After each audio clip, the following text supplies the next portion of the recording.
હમણાં 2 દિવસથી એક ચૂતિયાનો વિડીયો બહુ માર્કેટમાં ફરે છે અને ચૂતિયાને એવું છે કે હું જે મોટા લોકો હોય, જે કામ કરતા હોય, જે વધારે ફેમસ હોય, જેના વધારે સપોર્ટર હોય એમના વિશે બોલીએ એટલે આપણે ફેમસ થઈ જઈએ. અને ચૂતિયો એવું કહી રહ્યો છે કે દિલીપ મામાએ કોઈના કંઈ પૈસા લીધા છે કમલેશભાઈ કરીને અને પૈસા પાછા આવવા માટે મહીપતસિંહ બોલતા નથી. એ ચૂતિયાને કહીશ કે દિલીપ મામાને જેને પૈસા આપ્યા હોય દિલીપ મામાને એ વ્યક્તિને લઈને અને એને પુરાવા લઈને અહીં આવી જા લવાલમાં, વસો તાલુકો લવાલ ગામ. મારો મોબાઈલ નંબર 8768888088. ફોન કરજે. ચૂતિયો બોલું. ચૂતિયો એવું ના કહેતો, તારું નામ કહેજે અને કહેજે કે ભાઈ આવું છે, તું પુરાવા લઈને આવી જા. બાપના બોલથી આ દરબારનો દીકરો બોલે છે. તને એવું કે દિલીપ મામા ફોન નહીં ઉઠાવતા, દિલીપ મામાને ઘેર લઈ જઈશ, ઘર મેં જોયું છે. અને દિલીપ મામા નહીં આવે તેનું ઘર વેચીને એના પૈસા હું કાઢ લઈશ. પુરાવા લઈને ખાલી આવી જા. ચૂતિયા ફોન ઉપર વિડીયો બનાવીને વાર્તાઓ ના કરીશ. અને બીજી વસ્તુ, બીજા સંસ્થાઓના બદનામ ના કરી. પોપટભાઈ, જલપાબેન, ફલાણું ટીકણું જ્યારે ધંધો કર્યો હતો ત્યારે મહીપતસિંહ અને પોપટભાઈ, જલપાબેન પૂછીને ધંધા કર્યા હતા.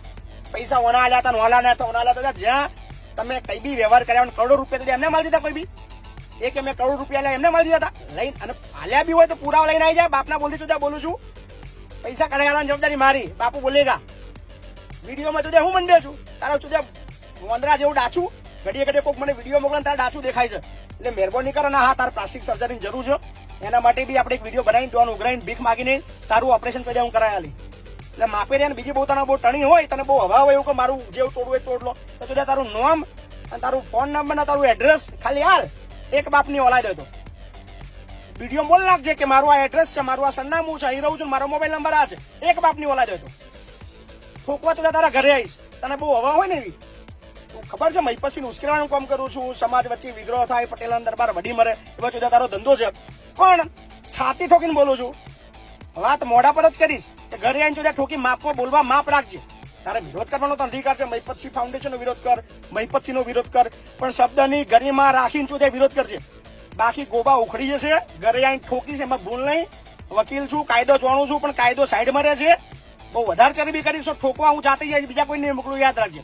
અને એક બાપની ઓલાદ હોય તો વિડીયોની અંદર તારું એડ્રેસ ને તારો મોબાઈલ નંબર ખાલી એટલું બોલ નાખજે. એક બાપનું ઓલાદ હોય. બાકી બીજા વિડીયોની અંદર ફલાણું આવું કરે, સમૂહ લગન તો જ્યાં વરાજમાં તારા બાપો પહેણાવા આવવાનો હોય ઘડી. સમૂહ લગન થવાના, હજુ 2 હોસ્પિટલ બનવાના, બીજા 10 અંકુલ બનવાના.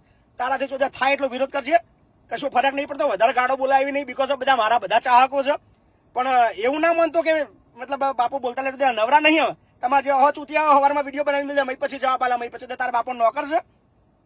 હા, મય પછી બધા ઘણા કોમ છે. 4,000 લોકોને ખવડાવવાનું, પીવડાવવાનું, એમને રાખવાનું ઘણા કોમ છે. તારા જુદા ચૂતિયા સવારમાં ઉઠીને વિડીયો બનાવી દે, બાપુ જવાબ આલે.